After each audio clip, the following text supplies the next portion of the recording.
پوشیدن و فروش لباس بیگانه در تاجیکستان منع شد. برخی از ساکنان در دوشنبه بر رادیو آزادی شکایت کردند که آنها را برای ریش و حجابشان بازپرسی کردند. احمدی وعده شما عدم بردگی، سیف ذوالفقار با قوای خیش سوی حق بپیش. ما هراس میکنیم از اینا. عزت و شرف در پیام حق، رنگ بت شکن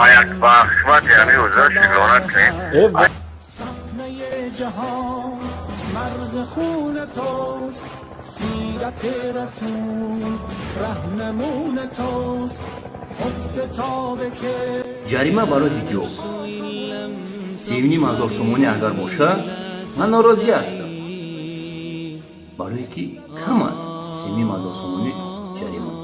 اگر دلار باشه من دستگیری میگم. سطر ممکن نیست نه در کارخانه دولت.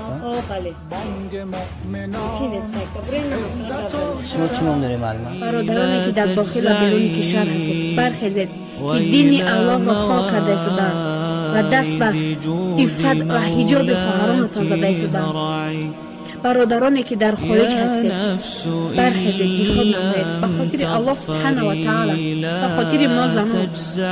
اگر شما این غیرت را ندارید ما زنان داریم، جان میدهیم اما حجاب‌های خود را نمیگیریم.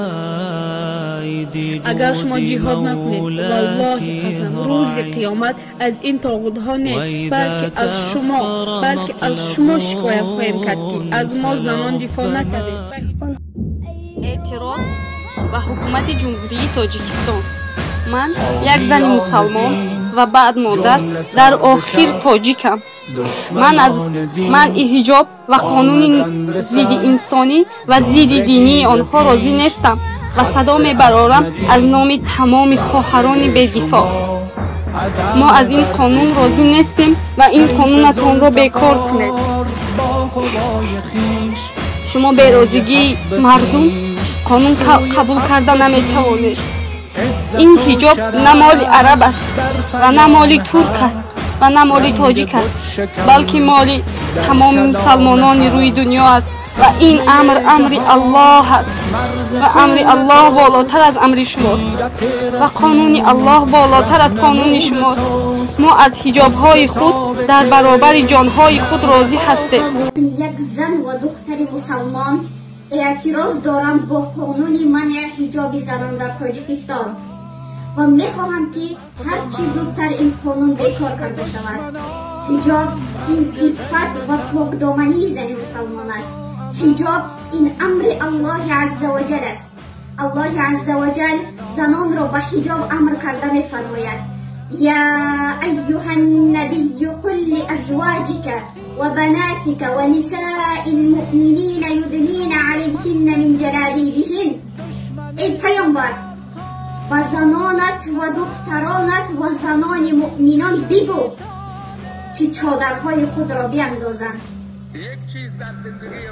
ای کسانی که از سر مادران و خواهران و حجاب را میکشید، ای کسانی که بر ضد قانون الله میایستید، ای کسانی که میگویید حجاب شرعی لباس بیگانه است، نظر کنید به طاغوتانی مثل خودتان که در کجا هستند.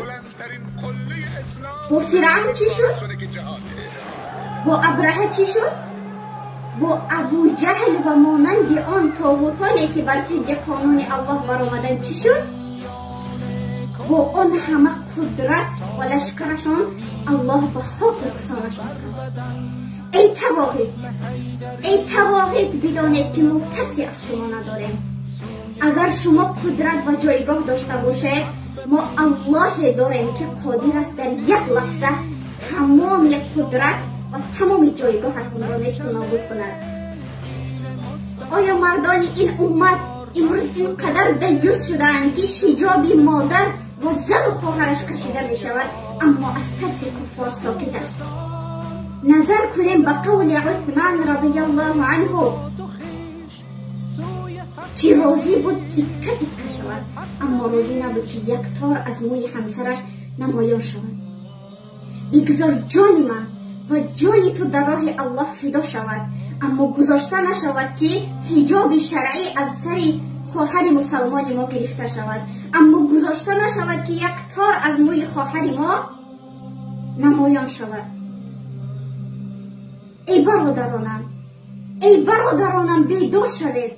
تا بکی از ترس کفار در خانه هایتان پنهان می شوید؟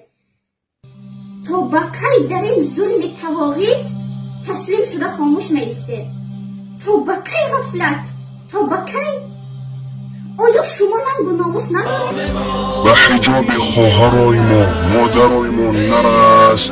والله قسم نزدیک است، والله قسم. با برادرهای داغستانی انشاءالله نیت کرده ایم، انشاءالله تو را نحس و نبود میکنیم.